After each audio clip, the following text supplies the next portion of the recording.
Now let's add colliders to the outside edge, which really represents our wall. So what I'm going to do is I'll select background, and with my mouse pointer on top of the scene, let me click F.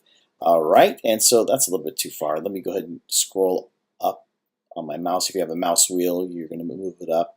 And that way I can see the outside walls here. Okay, looks good.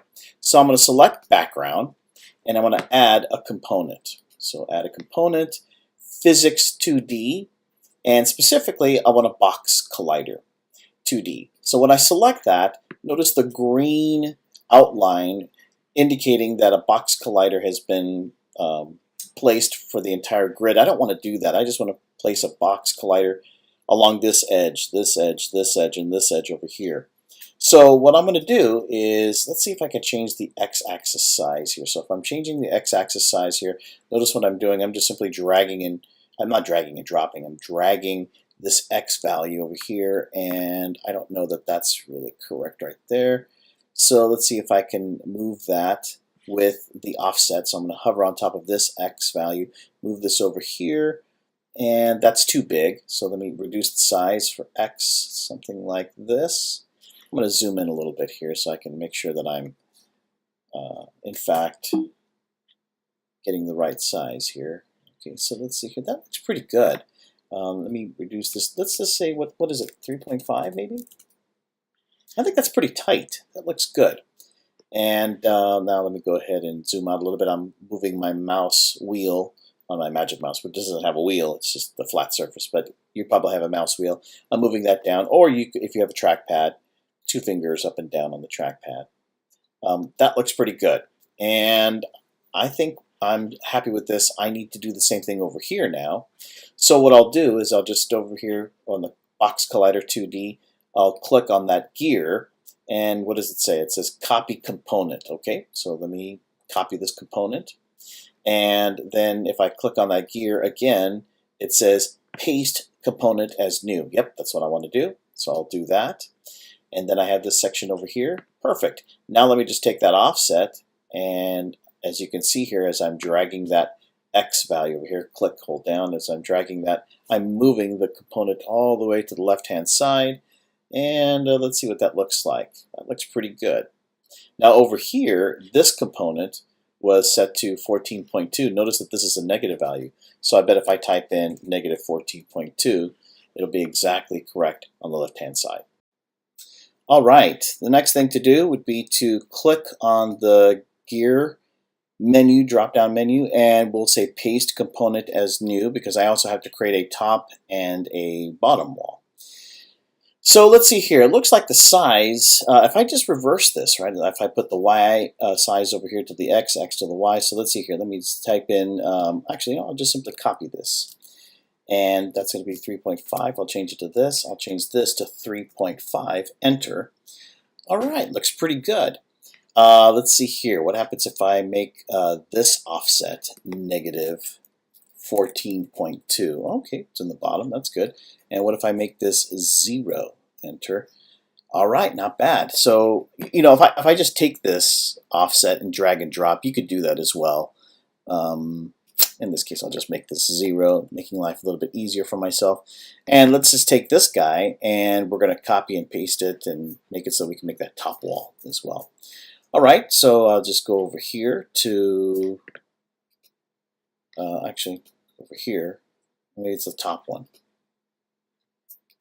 Oh, because I did copy and paste, because I did Control-C, Control-V, it took away that paste ability. So I think what I'll do is I'll just take this guy over here, go to the gear, we'll say copy component, and then go back over here, and then we'll say paste new, paste component as new.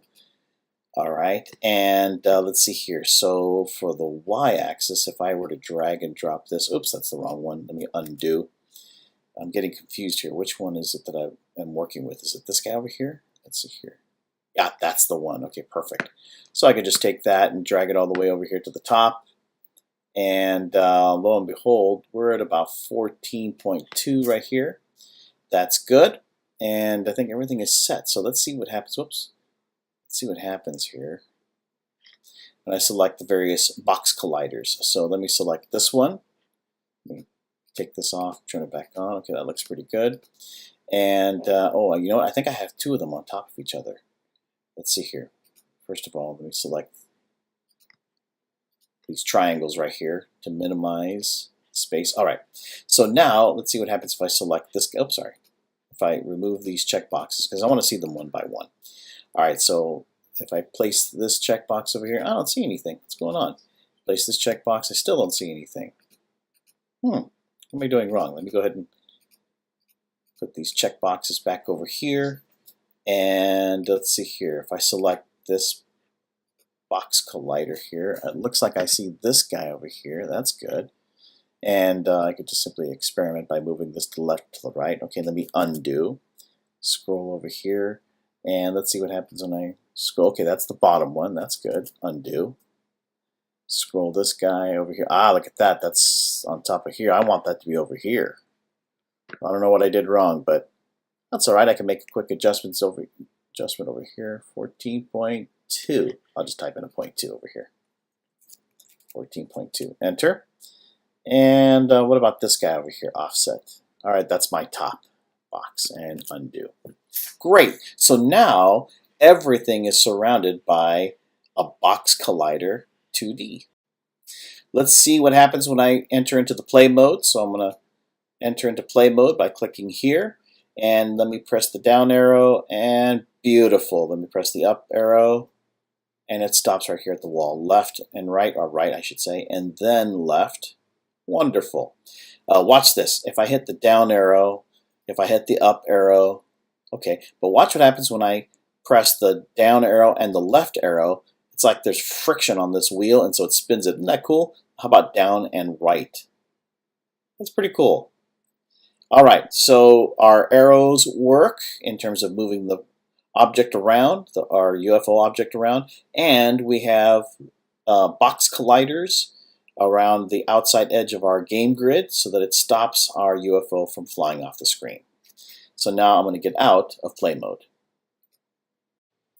The next thing to do is to have the camera follow the player as the player is traversing through our game section here. So in order to do that, we're going to develop a script so that the camera always has an offset to our player following it wherever it goes.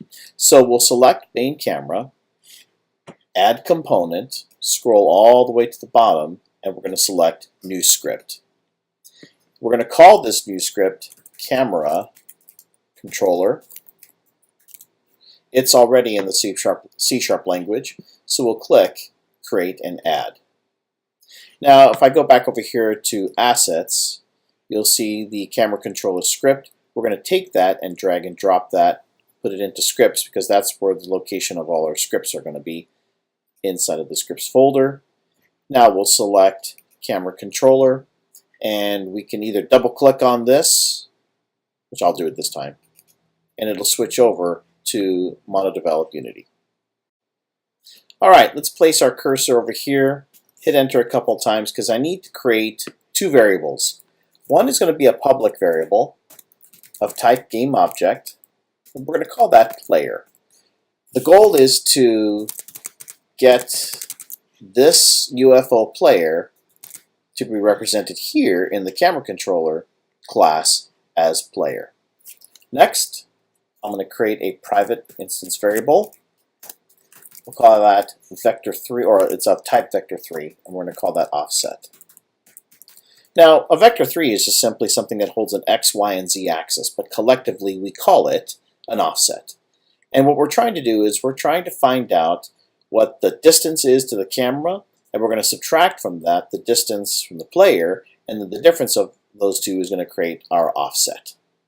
Next, in the start function, we're going to type offset is going to be assigned transform dot position minus player dot transform dot position. What this does, well, first of all, what does transform position represent? Well, remember, we are writing a script for the camera controller. So this represents the transform of the camera. So wherever this thing is located, wherever the camera's transform is located, I want you to subtract from that the player's transform position. Those two together are going to make the offset. In other words, what's the distance between the player and the camera? Now let's go over here to the update function and type transform.position. We are going to assign the player's transform position, and we're going to add to that offset. So we already know that offset is the distance between the camera and the player. So you know that update, which updates once every frame, or this function is going to be called once every frame, is going to take whatever the player's position is, whatever the player's transform position, I should say, and add to that offset, and now that's where the camera's position is going to be located, wherever the player is located, plus the transform. The question then, is that the best location, update, is that the best location to place something like this? And so Unity suggests that we place something like this when it comes to transforms or animation information that's updated all the time, that we place this into another function called late update. And what late update does is it guarantees that all equations, all formulas are solved first, then they are updated. It still updates once a frame, but it's guaranteed to perform this calculation, then it will go ahead and process it.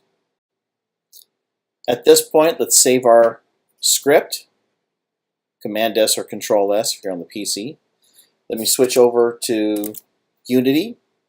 First thing I'm going to need to do is to select the main camera, and you'll see over here that I have a player object. And the reason is because I created a game object over here called player, and the goal is to drag the player into this property. So I'll take the player, drag it right in over here into the player property, and now I can go ahead and enter into the game mode. Let me move the cursors, or I should say touch the arrows, and you see that the camera moves with the player. Let me hold right and down at the same time. I love this effect. It's almost like friction, right? Watching the wheel roll on the walls. I don't have to have that. If I just simply press up, it's not going to have that value because we're not pressing up against, or again, yeah, that's right, against the wall. All right, everything looks good. Let me exit out of the play mode. At this point, let's go ahead and create some of the collectibles that the UFO is going to collide against. And so if I were to go over here to sprites, you'll see that we have the pickup sprite. I'm going to drag and drop that to the hierarchy panel, and here's pickup, and of course we can't see it because of the layering issue that I mentioned before. See, with the pickup selected, if I were to go over here to sorting layer, and you'll see all of the different layers, let's go ahead and make that at the pickups layer, which of course this was predefined before when we downloaded these assets. But we still can't see it because, as you can see over here, the player is above the pickups. Now if I took this player and temporarily deactivated it, then we can see the pickups. So what we'll do is let's go ahead and take the player, if you haven't done so already, deactivate it so that we can work specifically with the pickups.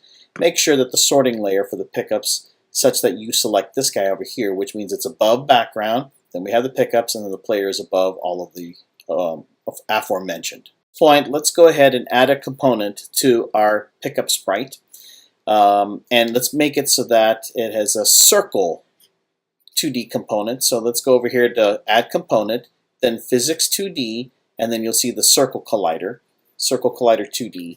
Let me select that.